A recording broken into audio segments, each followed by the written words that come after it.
clareza, a gente sabe que está vindo de Deus, né? Então, esse texto de capítulo 10 de Atos dos Apóstolos, ele dá sequência pelo capítulo 11, os primeiros versículos do capítulo 11, e fala a bela história de Cornélio, a bela história de Cornélio, como outras histórias lindas que a Bíblia relata. A história de Cornélio é muito importante, não é?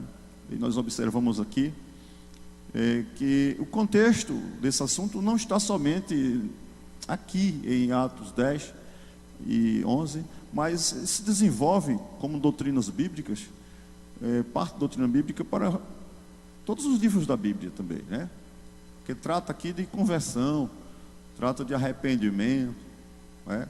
E eu estava lendo essa passagem que eu li esta noite para os irmãos, e eu comecei a ver que esse texto, ele nos mostra dentro desses versículos, 4 imagens importantes.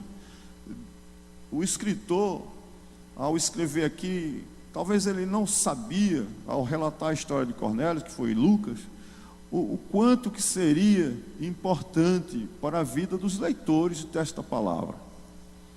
Nós vemos aqui 4 imagens importantes nesse texto, ao ler, com clareza, muita clareza. A primeira imagem que aparece nesse texto é a imagem da falência da religião, a falência da religiosidade. E não é só nesse texto, como eu disse, está em outras partes da Bíblia, como no capítulo 3 de João, quando no diálogo de Jesus com Nicodemos, Jesus deixa claro que a religião da época estava em falência, religiosidade falida, não é? Quando você lê o capítulo 4 de João, você vê isso. Jesus falando com a mulher samaritana. Ela tinha 2 problemas. Ela tinha um problema que os samaritanos não se davam com os judeus, uma barreira.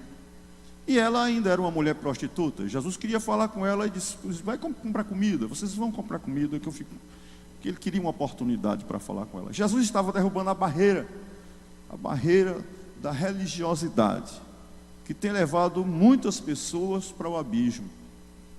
Religiosidade mata, destrói. Aí alguém diz: não, mas eu aprendi na escola que a palavra religião vem do latim religare, que significa religue o homem com Deus. Nada disso. Nunca a religião ligou o homem com Deus. Religião, a religiosidade, dentro do seu todo, só separou o homem de Deus e ligou ele às coisas da vida, aos conceitos humanos, aos costumes humanos. Agora, eu lhes apresento alguém que liga o homem com Deus, é Jesus Cristo. Ele disse em João 14:6: eu sou o caminho, eu sou a verdade, eu sou a vida, e ninguém vem ao Pai senão por mim. Através de Jesus nós podemos chegar a Deus. Amém? Como discípulos de nosso Senhor Jesus Cristo, nós caminhamos em direção a Deus. E Jesus, nesses textos, ele deixou claro, bem claro, com muita clareza, que a religião estava em falência. Até porque nos dias em que ele esteve aqui na terra e ele falou essas palavras, ele interagiu com essas pessoas, nesses dias havia pelo menos 4 religiões conhecidas ali na região da Palestina, que era os tão conhecidos fariseus, que Jesus bateu e não poupou crítica a eles. É só ler o capítulo 23 de São Mateus, que há alguns adjetivos ali que Jesus fala com eles. Os fariseus, os saduceus, era outra ramificação do judaísmo, e eles se gradeavam entre si, cada um queria ser melhor. Existiam os essênios e os herodianos, sem partir para o lado dos gregos, que tinham um panteão de deuses, milhares e milhares de deuses, os babilônios, os romanos e assim. Nenhuma dessas religião conseguiu ligar o homem a Deus, só separar. Jesus chega nesse cenário de trevas, ele para cumprir uma profecia de Isaías, no capítulo 9, ele diz: olha, aqueles que estavam em trevas, a luz brilhou, e para aqueles que estavam assentados, nós, em região de sombra da morte, resplandeceu a luz. Aí sim, Jesus chegou nesse momento de treva espiritual como o caminho que leva a Deus, o único caminho, a única verdade, a única vida. Amém? Então a religião, primeira imagem que nós temos nesse texto lido é a falência da religião. Até porque o próprio Cornélio, ele fazia obras esperando ser salvo por elas. Estudando Cornélio, você vai ver que Cornélio era um prosélito do judaísmo.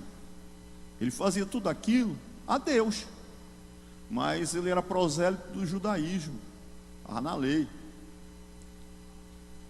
E as obras de Cornélio não tinham condição de trazer salvação. Por quê? Porque o próprio Deus designou um anjo para falar com ele e mostrar o caminho que ele tinha que fazer para poder ser salvo.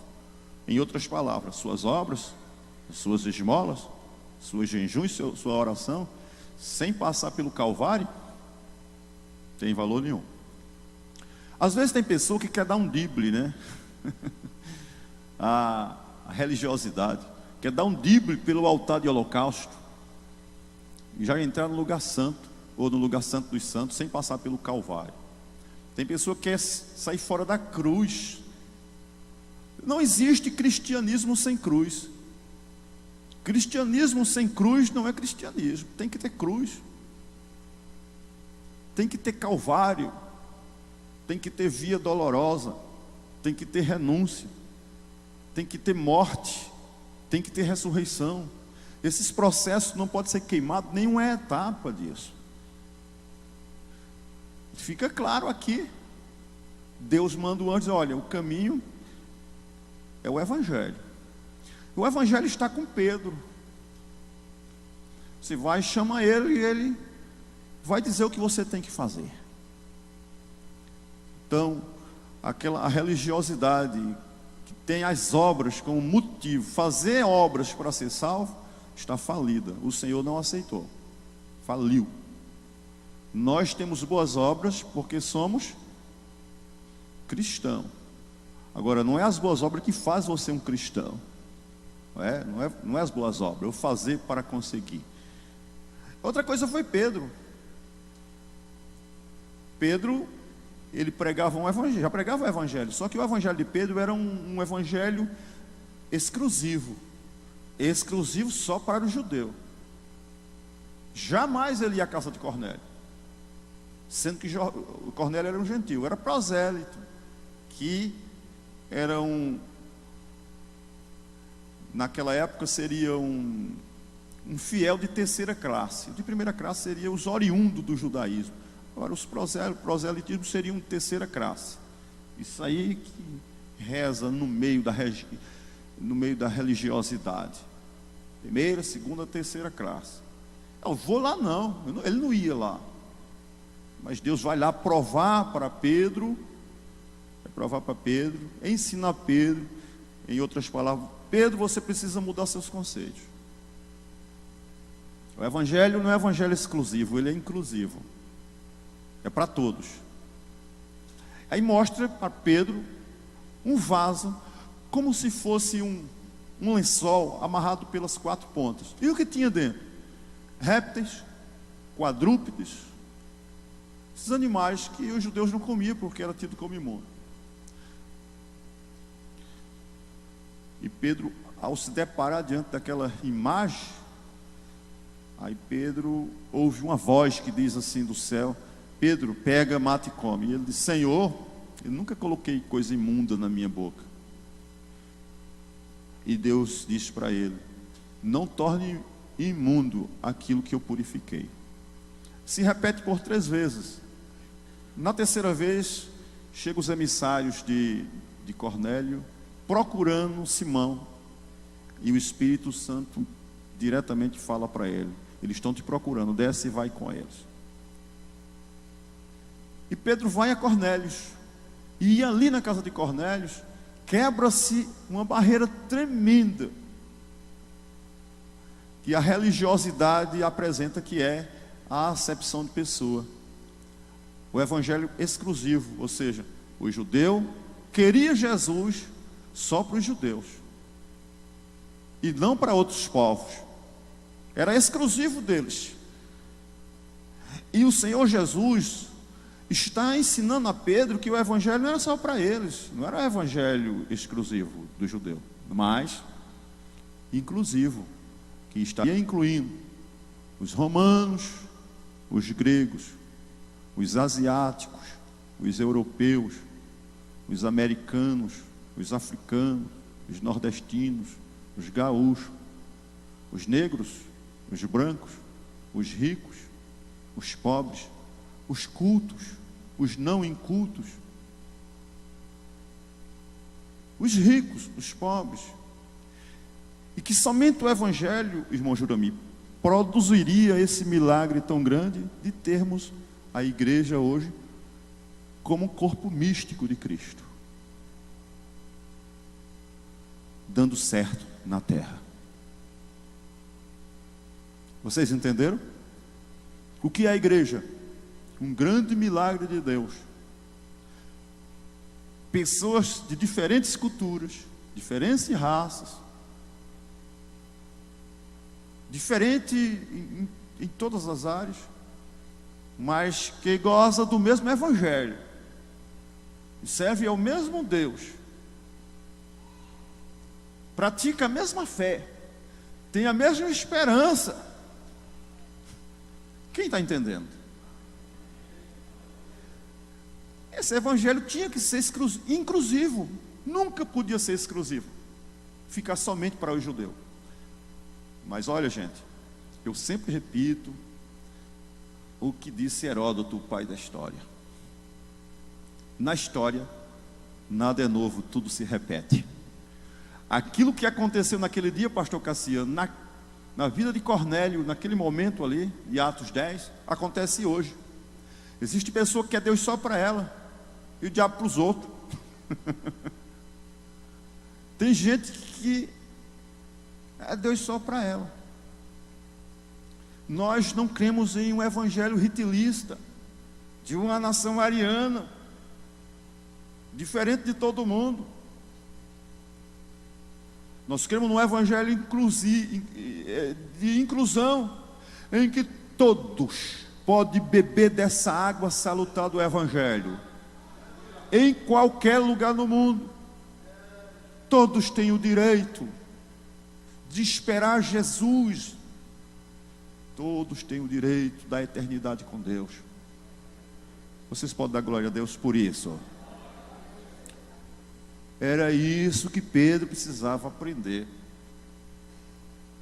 E deu uma polêmica depois da aceitação e da inclusão de Cornélio no rol da igreja do primeiro século. Ele tem no capítulo 11, Pedro, de se acertar com os outros discípulos. E eles dizem: olha, vamos ver o capítulo 11, verso 1. Vou colocar aqui, o capítulo 11, Atos 11, verso 1.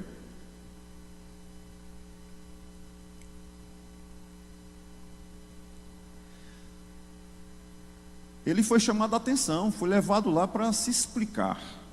Por que que você foi na casa de Cornélio? Por que você fez isso? O evangelho é só para nós. E ouviram os apóstolos e os irmãos que estavam na Judéia, que também os gentios tinham recebido a palavra de Deus. Verso 2: e subindo Pedro a Jerusalém, disputavam com ele os que eram da circuncisão, dizendo: entraste em casa de varões incircuncisos, comeste com eles. Mas Pedro começou a fazer-lhe uma exposição por ordem, dizendo: amém. E para aí, ele teve que se explicar, porque a igreja da época, primeiro século, no começo, os judeus, eles queriam o evangelho só para eles, mas o projeto de Deus era me alcançar, era te alcançar. Amém? Jamais tinha chegado até aqui, né, irmãs? Como que a senhora ia estar glorificando a Deus hoje aqui, se tivesse ficado só com eles? Só que essa história se repete. Existe muita gente que acha que vive na religiosidade e acha que o evangelho é só para aqueles que cumprem meta. Olha, se você não cumprir essa meta, você não tem salvação. Não tem. Irmãos, se nós tivéssemos que cumprir meta aqui na terra para ir para o céu, Cornélio não precisava de um anjo falar, porque ele estava lá praticando as obras. Ele orava, jejuava e dava esmola. Serviu para despertar Deus a enviar o anjo. Esse está querendo, mas não serviu para salvá-lo. Eu estava viajando um dia a serviço de uma igreja que eu trabalhei, e a gente estava fazendo um mutirão a alguns quilômetros longe, construindo uma igreja. E eu ia no carro com alguns obreiros para construir aquela igreja. Era dia de finados, e ao passar tinha um altar, uma imagem, e como era dia de finado, tinha alguém, um homem, com o joelho dobrado, com as mãos postas, rezando. E quando aqueles obreiros, amigos meus, viram, por falta de vigilância, começaram a rir dele. E eu disse: gente, não é motivo para rir, é motivo para chorar isso aqui. Porque mesmo tateando, ele está se esforçando para servir a Deus, só que da forma errada. Ele é um Cornélio da vida. O que ele está precisando? De um anjo de Deus para dirigir. Hoje, o anjo sou eu, o anjo é você, que Deus vai usar no local onde você trabalha, na escola onde você estuda, no bairro onde você mora, dentro do ciclo de amizade que você tem, para dizer para as pessoas que ela pode servir a Deus melhor, pelo caminho correto, que é o caminho do Evangelho de nosso Senhor Jesus Cristo. Eu disse: não é para rir, é para chorar. A pessoa está lá no meio da estrada, na beira da estrada. Se ele está ali de joelho rezando, ele saiu de longe para chegar até ali. Com certeza, por essa prática, Deus vai colocar um anjo na vida desse homem, se não já colocou. Porque quando Deus vê que há desejo no coração, não salva aquela atitude, mas mexe com o coração de Deus. E a Bíblia diz, no capítulo 9 de João, não é? Acho que é verso 31, que Deus não ouve a pecador, mas se o tal é zeloso, a esse ele ouve.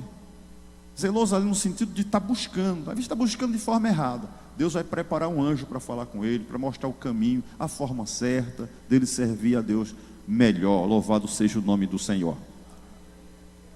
Então Pedro teve que se explicar ali.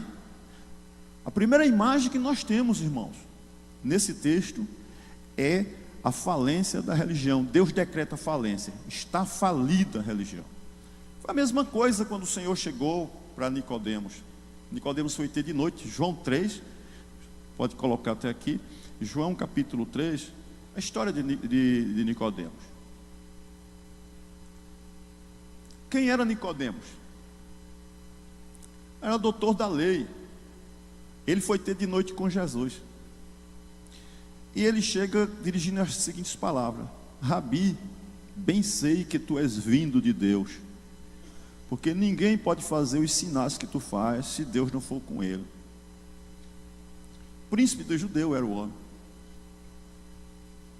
Era religioso. E era príncipe do judeu, era doutor da lei, conhecedor da lei, profundamente. Mas não conhecia o novo nascimento. E ele foi ter de noite com Jesus.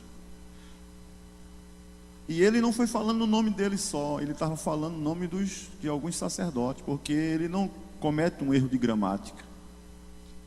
Pela erudição que tinha aquele homem, ele não ia cometer esse erro tão grotesco. Bem sabemos, se ele estava sozinho falando com Jesus. Ele estava representando um grupo de sacerdotes que também cria em Jesus. A gente vê depois os sacerdotes aceitando na fé. Entre eles, Zenas, o doutor da lei, era um que trabalhou com Paulo na obra. Ele não conhecia o novo nascimento. Jesus disse: ó, Nicodemos, Tu és mestre em Israel e não conheces o que é nascer de novo? Você não conhece o que é nascer de novo, Nicodemos? Sendo doutor da lei. O doutor da lei precisou, pastor Epitácio, nascer de novo. Significa dizer que a religião dele não levou a nada. E isso funcionou na vida de Nicodemos. No capítulo 7 de João, verso 50 e 57, se não me falha a memória, os fariseus combateram contra os seus servos porque não prenderam Jesus. E Nicodemos disse: ousa um homem condenar outro? Ousa na nossa lei alguém ser condenado sem antes ouvi-lo? Nicodemos era um deles, o que de noite foi ter com Jesus e disse-lhe: porventura condena a nossa lei um homem sem primeiro ouvi-lo e ter conhecimento do que fez? Responderam eles e disseram: és tu também da Galileia? Examina e verás que da Galileia nenhum profeta surgiu. E cada um foi para a sua casa. Mas Nicodemos defendeu Jesus. E o texto diz: ele foi ter de noite com Jesus. Na morte de Jesus, além de José da Arimateia, que era senador e sepultou Jesus em um sepulcro novo, que era o dele, estava também a figura de Nicodemos, ungindo o corpo de Jesus. Ou seja, funcionou. Esse homem entendeu que ele poderia sim abrir mão da religião para seguir a Jesus.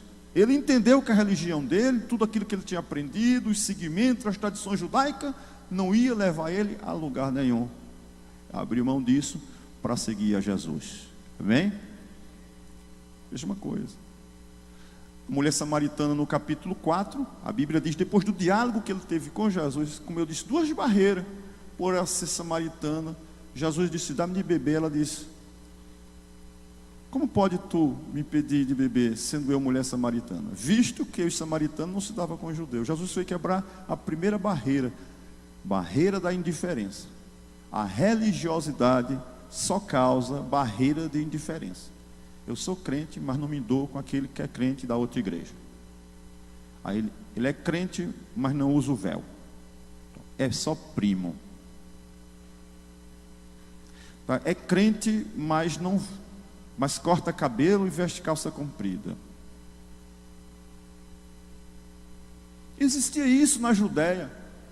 Os judeus da Galileia eram tidos como um judeu de terceira classe. Sabe por quê? Porque na Galileia era um local em que tinha muito gentil morando lá, muito grego. Tanto tinha um lugar chamado Gadara que eles criavam porcos. E os judeus não criavam porcos. Era imundo. E tinha eles como judeu de terceira classe. Jesus teve 11 discípulos. Um que não era da Galileia foi que traiu Jesus. E Jesus foi chamado Galileu. Galileia dos gentios. A Galileia era chamada Galileia dos gentios. Era mais do gentio do que do judeu. O judeu mesmo, dentro do judaísmo, dentro da tradição judaica, da Galileia era de terceira classe. Galileia dos gentios. Jesus nasceu exatamente na região da Galileia. Morou na Galileia. Curou na Galileia. Trabalhou na Galileia para derrubar a barreira da indiferença religiosa. E na história nada é novo. Tudo se repete. Acontece ou não acontece isso hoje? Porque eu sou da igreja tal e não me dou com fulano da igreja tal. Essa mensagem continua sendo atual. O evangelho, ele é inclusivo.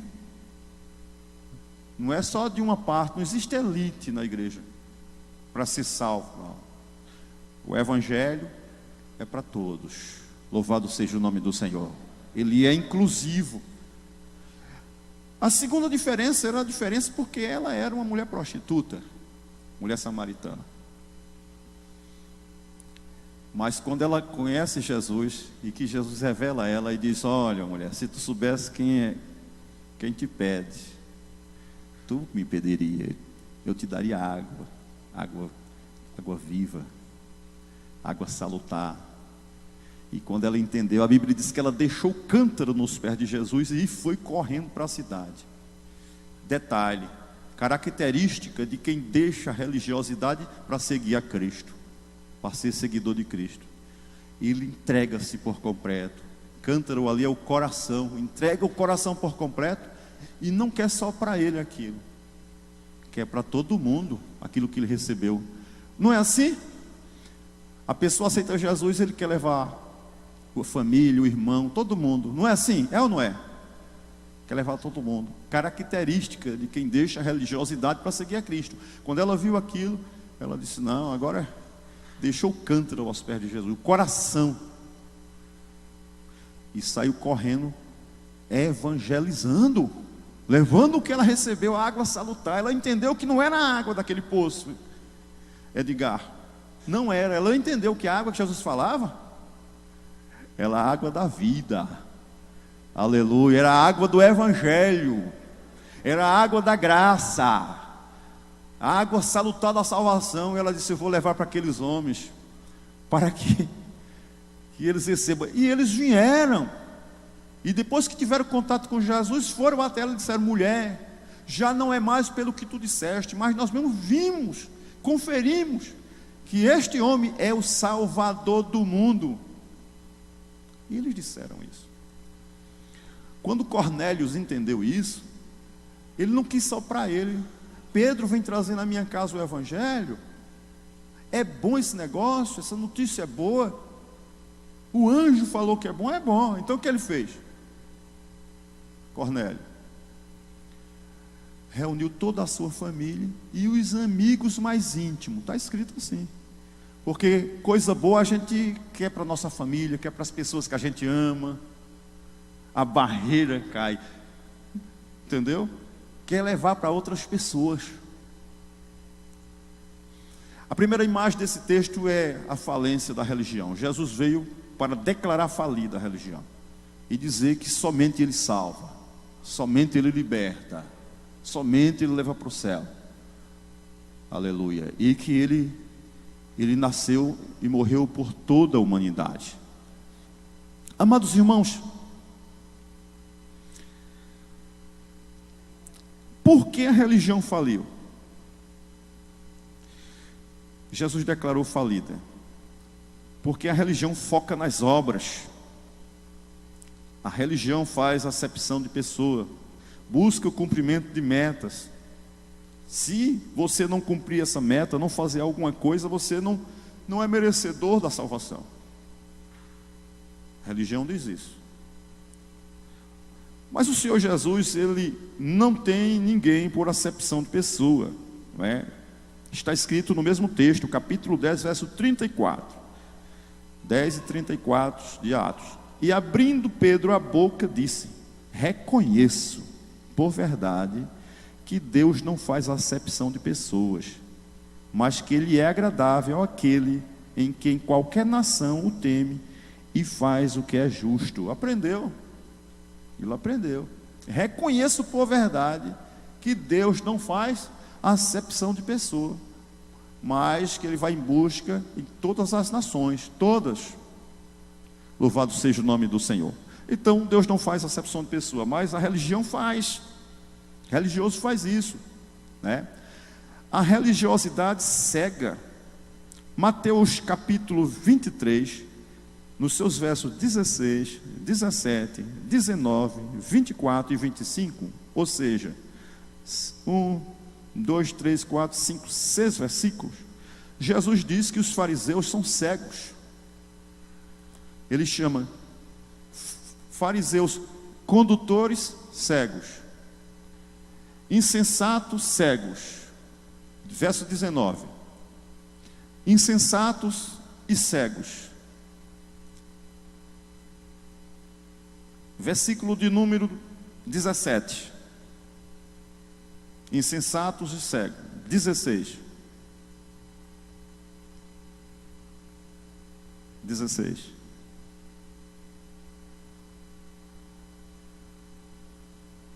Tá, verso 16. 19, 24 e 26. insensatos e cegos, 24. Condutores cegos, 26. Fariseu cego. A religiosidade é uma cegueira. Uma cegueira. Torna a pessoa cega. E aí está, insensato e condutor. Ó, pessoas conduzindo pessoas, mas cegamente. É uma cegueira terrível. Não é? Isso foi Jesus que disse. Ela também busca mérito. Capítulo 23, verso 4 a 7. Mateus 23, verso 4 a 7. Olha essa característica aí. Mateus 23, versículo 4 em diante. É bem desse jeito que Jesus disse. Pois, o que eles fazem? Atam fardos pesados e difíceis de suportar, e os põem sobre os ombros dos homens, não deles. Eles, porém, nem com o dedo querem mover. A gente vê isso, não é? Ensina, mas não cumpre. É pesado. Pois amam, fazem todas as obras a fim de serem vistos pelos homens. Status, cumprir meta para mostrar. Pois trazem largos filactérios e alargam as franjas das suas vestes. E amam os primeiros lugares nas ceias e as primeiras cadeiras nas sinagogas. E a saudação nas praças, e o serem chamados pelos homens de Rabi, Rabi. Tá bom aí, irmã? É isso. Ser reconhecido como mestre, as primeiras cadeiras, ser saudado na rua, porque cumprimenta. E essa de alargar as franjas nas bordas e o filactério, é que eles tinham, os fariseus tinham escrito santidade ao Senhor no filactério. E nas franjas das bordas das suas roupas havia um material feito de um bordado ali, era bordado as franjas nas bordas, que o Senhor criou isso no Antigo Testamento para mostrar, quando você olhasse para a pessoa que está à sua frente, você reconhecer que ela é uma santa do Senhor, ele é um santo do Senhor. Mas em nenhum momento, eu não quero entrar mais profundo nesse assunto, porque eu quero passar para frente, mas dando uma explicação simples. Mas Deus não mandou nem aumentar as franjas nas bordas, nem mandou diminuir. Deus mandou manter as franjas nas bordas. Traduzindo em miúdo para nossos dias, Deus não quer que nós sejamos santos demais da conta. Não precisa disso, gente. É só santo. Não é, pastor Pedrinho? Levítico 19, verso 2, né? Disse o Senhor a Moisés: fala para toda a congregação de Israel, sedes apenas santo, porque eu, o Senhor vosso Deus, sou santo.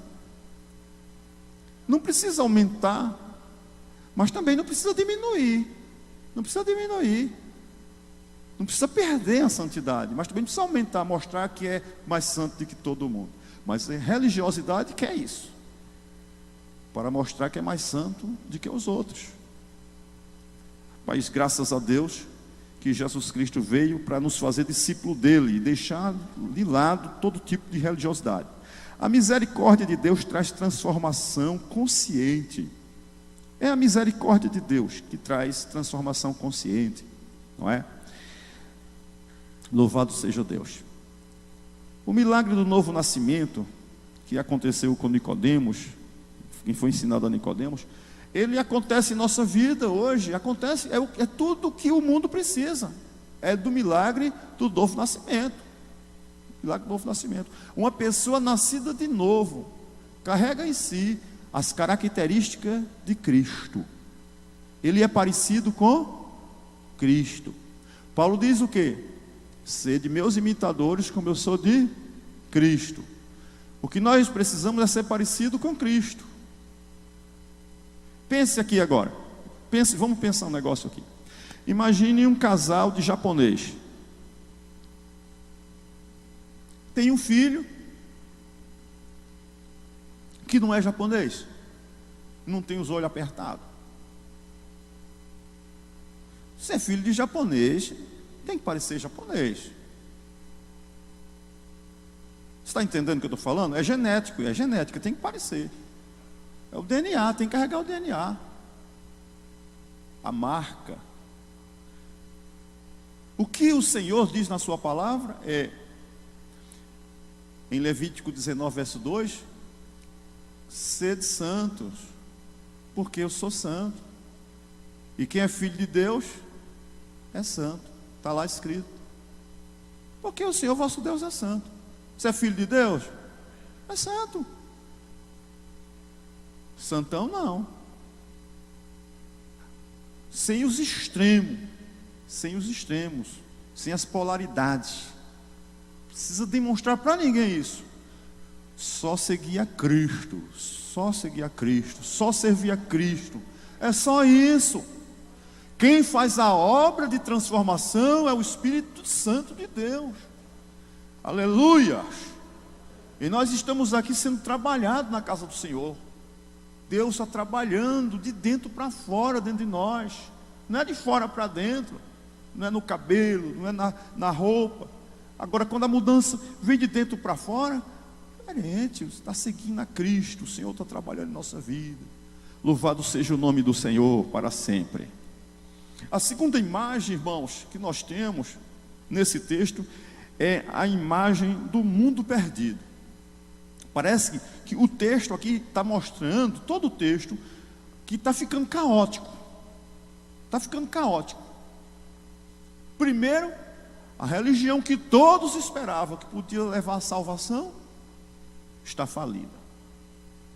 Só que a humanidade continua perdida. Sim ou não? Perdida. Pedro viu isso. Um lençol amarrado pelas 4 pontas representa um mundo perdido. Deus estava falando para Pedro: Pedro, esse homem que você vai falar com ele lá é representa todo mundo, o mundo inteiro. Ele está representando o mundo inteiro. Aquele homem lá, o Cornélio. Aqui está o lençol amarrado pelas 4 pontas. Aquelas 4 pontas daquele lençol representam o norte, o sul, o leste, o oeste. Representa, segundo o capítulo 27 de Êxodo, o altar de holocausto, que era feito de 4 tábuas de cetim, e tábua de 5 côvados por 5 côvados, era um quadrado. E nas 4 pontas, tinha realmente, o Senhor mandou confeccionar 4 pontas de bronze. O bronze, na Bíblia, representa julgamento. Só que quando era imolado o cordeiro, era aspergido o sangue do cordeiro naquelas pontas. E é um assunto que o pastor Epitácio gosta muito. Esse altar de 4 pontas não tinha como entrar no lugar santo sem passar pelo altar do holocausto. Não tem como ser cristão sem não passar primeiro pela cruz, pelo sacrifício, que é do nosso Senhor Jesus Cristo. Jesus na cruz derramou seu sangue em um altar de 4 pontas. A cruz tinha 4 pontas. Foi aspergido. E só depois que foi aspergido com seu sangue, ele diz em Mateus 28 e 18: é-me dado todo poder nos céus e na terra. Portanto, ide e fazei discípulos de todas as nações, batizando-as em nome do Pai, do Filho. É todas as nações, todas, sempre é totalidade que aparece. Em nome do Pai, do Filho e do Espírito Santo, ensinando todas as coisas que eu tenho falado para vocês. E eis que eu estou convosco todos os dias até os confins da terra, o século. Jesus está dizendo isso porque depois da cruz, da morte da cruz, da ressurreição, ele se levanta e diz: agora eu não sou o vulnerável, não estou mais vulnerável à morte. Agora o meu corpo é glorioso, derramei meu sangue, e agora foi me dado todo o poder no céu e na terra. Ide em todas as nações, fazer discípulo. É interessante que o plano para a evangelização de Jesus, compreende a palavra que representa a totalidade. Quando nós lemos a Bíblia, nós entendemos que o Senhor está dizendo para a igreja que Ele quer a totalidade da igreja, pregando a totalidade do Evangelho, para a totalidade do mundo, no poder do Espírito Santo. Deus é Deus de totalidade. Deus é Deus de abundância. Deus é Deus de plenitude. Deus é Deus de transbordamento. Quando Ele derrama, sempre aparece a palavra derramar. O Espírito Santo, a palavra grega é efusão do Espírito Santo. O Espírito Santo foi derramado no dia de Pentecostes. Aqui no texto de Atos, quando Pedro fala para Cornélio, a Bíblia diz que caiu o Espírito Santo sobre ele. A salvação, ela é transbordante. A vida eterna é abundante. O diabo veio para matar, roubar e destruir. João 10:10. Eu vim, entretanto, para vos dar vida, e vida com fartura, vida abundante.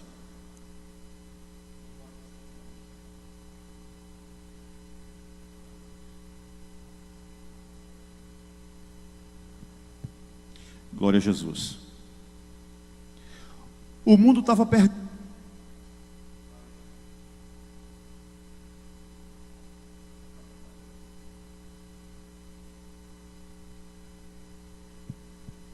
Alô? Alô? Alô? O mundo estava perdido, e o Senhor mostrou para Cornélio que estava perdido. Mas Deus estava querendo salvar o mundo da sua perdição. Glória ao nome do Senhor. Por isso que a dinâmica de Deus em enviar o anjo falar com Cornélio para ir até Jope, atrás de Pedro. Deus quer salvar o mundo perdido. O problema é que quando Ele quer salvar, Ele acha barreira em mim, em nós. Porque é no homem que está as barreiras de indiferença, barreira da religiosidade. É em nós que está. Mas Deus quer salvar. Glória seja dada ao nome do Senhor. Pedro, quando viu aquilo, ele disse: não, mas é imundo. Mas eu quero salvar o mundo. Em João 3,16, Deus amou o mundo de tal maneira. Esse mundo desprezível. Gente, vocês estão raciocinando quando eu digo isso? Quando Pedro viu répteis, se isso é imundo, é a mesma coisa que você chegar, por exemplo, hoje numa penitenciária. O que você vai encontrar lá? Estrupador, assaltando. E ele tem que morrer. Aí você vai andar aí nas ruas de Cuiabá, ou nos grandes centros de São Paulo, você vê o mundo está fedendo. Enquanto nós vemos isso, o mundo como quadrúpedes e répteis, desprezível, Deus está dizendo: eu quero salvar esse mundo. Nós somos os Pedro, pastor Cassiano, do século 21, pastor Epitácio. E Deus está falando conosco. Desce. Desce lá na casa de Cornélio. Fala com ele. Louvado seja o nome do Senhor. Ele quer salvar esse mundo. Glória a Deus.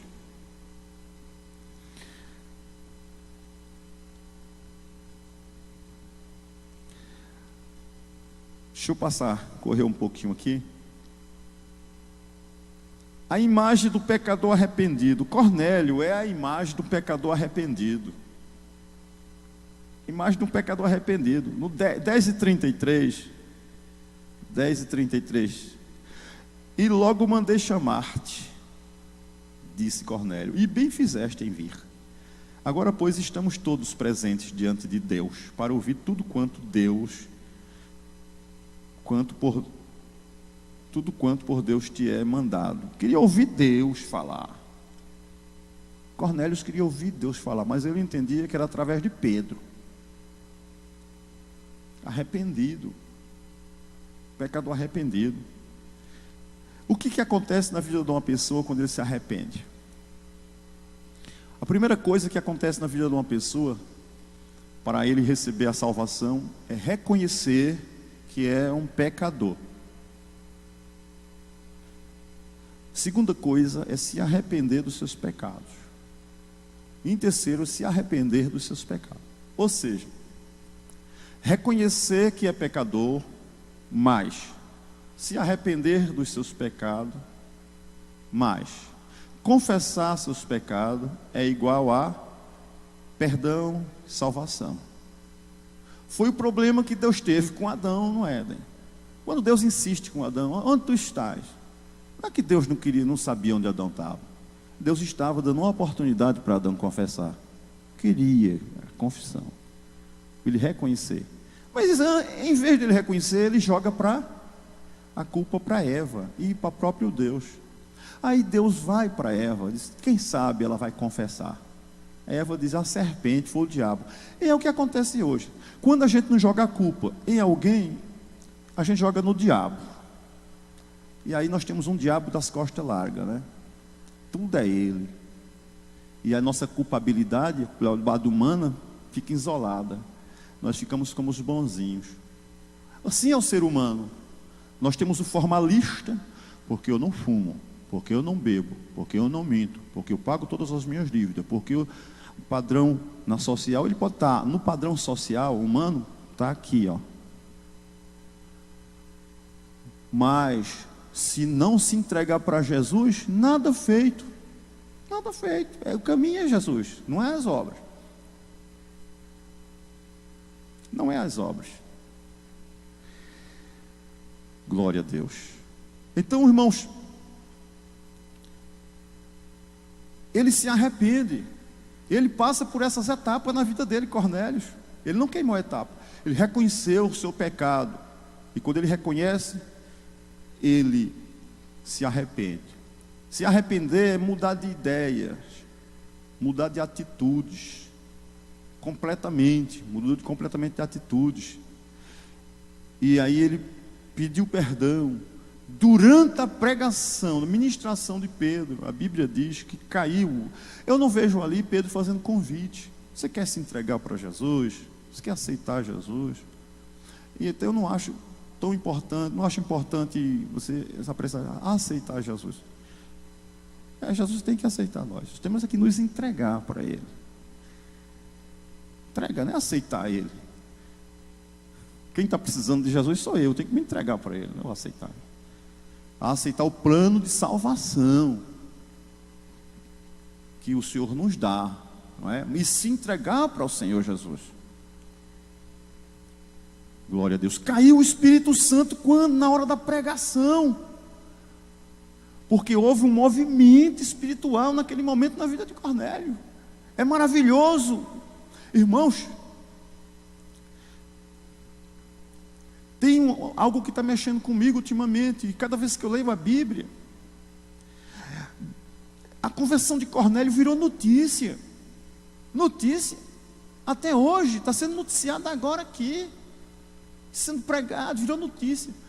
Pastor Cassiano, aquele homem, teve muito episódio bonito na vida dele. Ele tomava conta de 100 soldados. Era um centurião da corte lá de Itália. Era um homem famoso. Ele teve momentos importantes na vida dele. Mas o mais importante foi esse.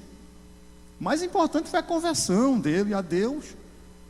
No capítulo 1 de 1 Tessalonicenses, do versículo 6 em diante, 8 em diante, 6, 7, 8, nós vemos interessante, o que virou notícia na região de Tessalônica, na região da Mesopotâmia, do sul da Europa, naquela época, não foi o prefeito que assumiu, não foi o rei que assumiu o reinado, não foi nem assuntos políticos, nem econômicos, que virou notícia. A maior notícia, pastor Cassiano, foi a conversão da cidade, da igreja lá na cidade de Tessalônica. E Paulo diz, eles mesmo dizem de nós, de vós, como dos ídolos vos converteste a Deus, para servir ao Deus vivo e verdadeiro, e esperar a Jesus Cristo, que nos livra da ira futura. Coloque o versículo 6, irmã, 1 Tessalonicenses 1 e 6. Virou notícia, e vós fostes feitos nossos imitadores, e do Senhor, recebendo a palavra em muita tribulação com gozo do Espírito Santo. Verso 7. De maneira que fostes exemplo para todos os fiéis da Macedônia e Acaia. Porque por vós soou a palavra do Senhor, não somente na Macedônia e Acaia, mas também em todos os lugares, a vossa fé para com Deus se espalhou de tal maneira que já dela não temos necessidade de falar coisa alguma. Porque eles mesmos anunciam de nós qual a entrada que tivemos para convosco, e como dos ídolos vos converteste a Deus para servir o Deus vivo e verdadeiro. E esperar dos céus a Jesus, seu Filho, a quem ressuscitou dos mortos, a saber, Jesus que nos livra da ira futura. Virou notícia. O que tem que ser notícia hoje é a conversão de uma alma perdida.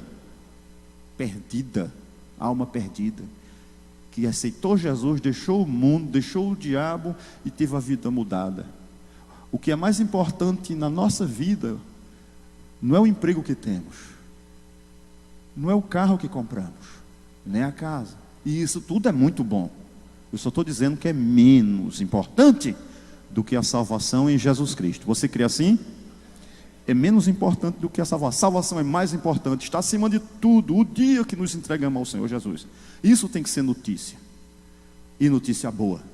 O Brasil está vivendo um problema muito sério, mas a gente não pode esquecer de noticiar aquilo que Deus faz no meio da nossa igreja, de alguém que aceita Jesus e firma e é transformada.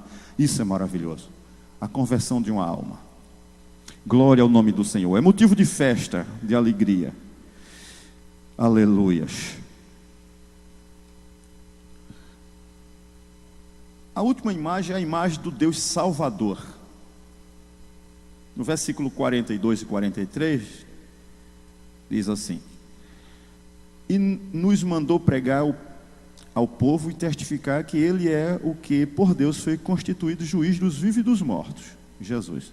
A este dão testemunho todos os profetas, de que todos que nele creem receberão perdão dos seus pecados pelo seu nome.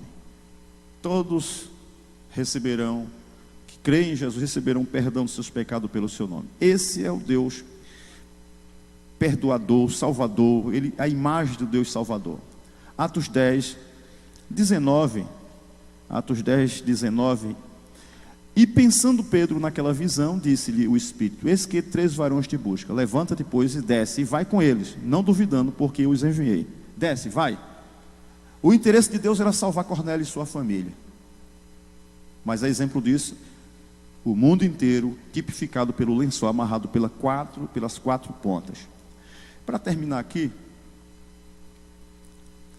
nós temos na Bíblia algumas expressões divinas que mostram o interesse de Deus em salvar o mundo. Apresentado aqui pelo lençol de 4 pontas, o mundo inteiro. Irmã, coloca para nós aí, por gentileza, Isaías 45, versos 22 e 23. Vamos só ler alguns versículos, 4, 5 versículos só. Isaías 45, 22 e 23. As expressões de Deus querendo salvar o mundo perdido.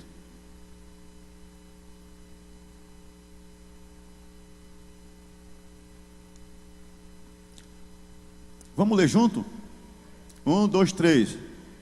Olhai para mim e sereis salvos, vós todos os termos da terra, porque eu sou Deus e não há outro. Por mim mesmo tenho jurado, saiu da minha boca a palavra de justiça, e não tornará atrás, que diante de mim se dobrará todo joelho, e por mim jurará toda língua. Deus é Deus de totalidade, todo joelho, toda língua, todos os termos da terra. Vinde a mim, olhai para mim, diz o Senhor, e será salvo. Ele quer isso, Deus quer isso. Às vezes tem pessoas que às vezes podem perguntar, eu estou fazendo aqui uma conjectura. Pode ser que alguém pense, por que o pastor Edivaldo vai lá abrir a AD na Europa? Por que não abre em Cuiabá? Porque o pastor faz aquilo que Deus manda. Amém? Porque Deus quer que nós cheguemos em outros continentes. Isso é a vontade de Deus. E E quem é inteligente e sabe, faz o que Deus manda, não é o que pensa, não é o que as pessoas dizem. Louvado seja o nome do Senhor. Vamos ler ainda Isaías 44 e 22. Isaías 44 e 22.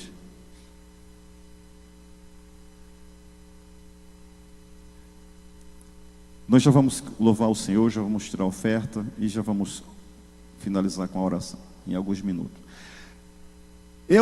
O Senhor falando: desfaço as tuas transgressões como a névoa e os teus pecados como a nuvem. Torna-te para mim, porque eu te remi. Deus, cantai alegre vós, ó céus, porque os céus fez isso. Exultai vós as partes mais baixas da terra. Vós monte, retumbai com júbilo. Glória a Deus. Isaías 1 e 18. Isaías 1 e 18. Bom, Matias, prepara o hino para louvar o Senhor. Quem? Ah, tá, muito bem. Irmã Leila, prepara, Leila, o hino, por favor. Isaías 1 e 18. Vinde a mim, são convites de Deus. Vinde a mim, vinde então e argui-me, diz o Senhor. Ainda que os vossos pecados sejam como a escarlata, eles se tornarão branco como a neve. Ainda que sejam vermelho como o carmesim, se tornarão como a branca lã. Isaías 55 e versículo 1. Isaías 55, versículo 1. Ó vós todos os que tendes sede, é todos, vinde às águas. E vós que não tendes dinheiro, vinde comprai e comei. Sim, vinde comprai, sem dinheiro e sem preço, vinho e leite. Versículo 6 e 7. E encerramos aqui. Isaías 55, 6 e 7.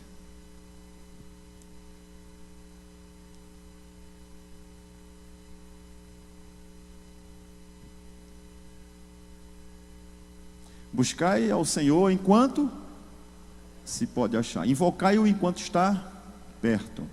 Deixe o ímpio o seu caminho e o homem maligno os seus pensamentos, e se converta ao Senhor, que se compadecerá dele. Torne para nosso Deus, porque grandioso é em... De novo, hein? Ele é grandioso. Amém? O Senhor decretou falência à religiosidade, mas Ele viu um mundo perdido.